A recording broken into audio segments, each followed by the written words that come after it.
Now the MMC joins us live now, and that's the City of Joburg's MMC for Human Settlements, Mlungisi Mabaso. MMC, thank you so much for your time. Do appreciate it. Let's talk about the latest on the ground. There was efforts to try and secure a hall to be able to house those who have been displaced. What's the latest? Thank you very much, Mangeche. Greetings to you and the viewers at home. Today, I was also on site with the leadership and the ward councillor and one PR councillor from the Economic Freedom Fighters Caucus. We had assessed the damages. We had engaged with the residents that are affected together with the leaders of the hostel and that of the informal settlement that is adjacent to the hostel that was also affected. And with our deliberation with them, they indicated that they do not want to be relocated because we do not have a facility that is nearby. All the facilities that we have are on the other townships, but we are working to make sure that all those facilities are ready so that in the event that they change their mind, then we are able to relocate them. But in the meantime, also we have started, processes to rehabilitate the hall that is inside the hostel, because we have done it previously, but unfortunately the hall got vandalized. So it's also one of the facilities that we are going to use if the other ones gets to be occupied to its full capacity. But they are on the ground, they are still cleaning up the unit, but because we did not experience heavy rains today, there was not much of the water that was flowing towards the hostel and the informal settlements. Hence, they requested that they monitor the situation, but if it gets worse, then that's when we will start with the relocation. But the team is still on the ground and the leaders are still on the ground even now. And I left the site after 4, after we've been there, for more than 3 hours, where we were still doing assessment and trying to clean up on the damages that were caused. Is the number still at 300 of those who've been displaced? Well, the number increased because yesterday when they were consolidating, they had not included the ones at the informal settlement. So we have approximately 44 in the informal settlements, but disaster management have not yet confirmed the exact number, but we located, or we identified 44 households today, because yesterday when they were working, they did not register those that were in the informal settlement. But when we got to the informal settlements today, that's when we realized that there were a lot of people, in fact, who were affected by these floods. And I wonder, how worried are you about some of these informal settlements? And I'm thinking about one, when you're driving past Orlando Stadium headed towards Vilakazi Street, there's an informal settlement that is not far from there. And on Friday, one could see that the water levels were rising, and some of the structures have been built so close to that particular stream. How concerned are you about some of these areas? Well, we are concerned, very much so.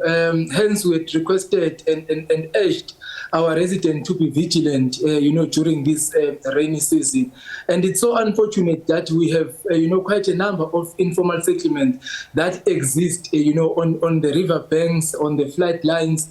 And the informal settlement that you just referred to, I've been there, I've engaged with the leaders, and they've pleaded with us to relocate them, and I've instructed the team to work on the plan for us to address that particular informal settlement, because it's also a disaster waiting to happen, just like any other informal settlement. And even with the one informal settlement that is adjacent to the hostel, I mean, it is situated next to the dam.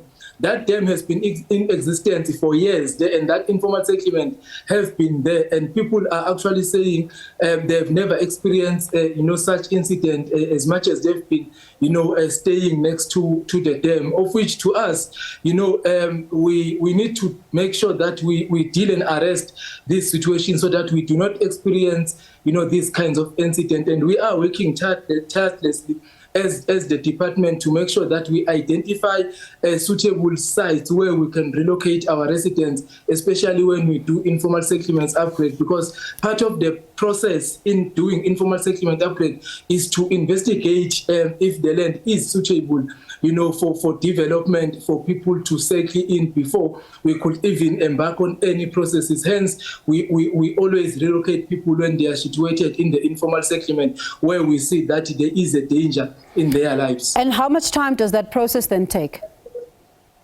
Well, it takes time because with the informal settlement upgrade, you have 3 phases. One of the phases is where you investigate whether the land is suitable for development. The second phase is where you start with the relocation and the packing of stand and the provision of interim services. And the last phase is where you are doing the township establishment, where you are installing permanent infrastructure in those areas. So it's quite a process because it works with our budgeting cycle, which is a minimum of 12 months. So each phase takes something like a financial year. So it will take you something like 2 financial years to relocate people permanently out of the hazardous areas. So I suppose then it means that there might be more time that lapses then as some of these residents continue then to feel the impact of this. But let's talk very quickly about the hostels. Some of these hostels are dilapidated in nature, and one sometimes really sees just how bad things are when crisis like this hits. And this has been a long-standing issue in some of these communities. You think about Diepkloof, for example. There's, structures that are built not far from the Diepkloof hostel, yet people have still, some of them not being housed in there. You think about Dube, you think about Jabulani. What then becomes the plan when one sees these hostels crumble like this under severe weather patterns? Well, it's very concerning. As a resident of hostel myself, I'm from Dube Hostel, and I can tell you, for the longest of time, the residents of hostel have been calling for the redevelopment of hostels. And fortunately, I did have a meeting with the Minister of Human Settlement, Minister Kubai. Even today morning, she gave me a call saying that MMC, we need to engage, we need to make sure that we deal with this once and for all. So there are meetings that are taking place amongst ourselves, and we have also called on the provincial government to be on board to work with us, because they are the ones that have been missing in action, and we rely more on them to assist them, because even if we were to put in the infrastructure without their commitment on the HSDG, then we will not be able to move. And there was a development which was started long time ago by the then MEC, Nomvula Monkonyane, which was in a way,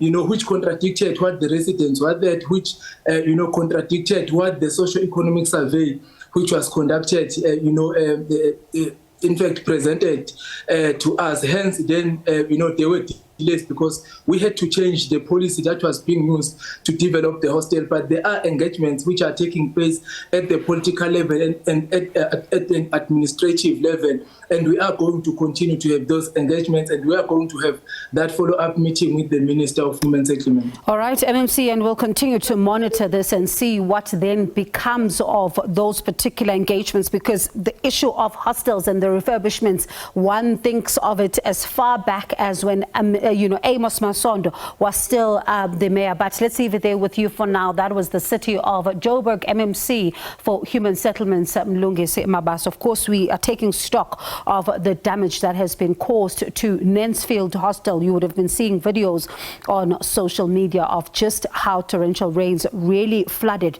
and displaced some of the family members, including some of the residents at an informal settlement nearby. And we'll continue to bring you more of this.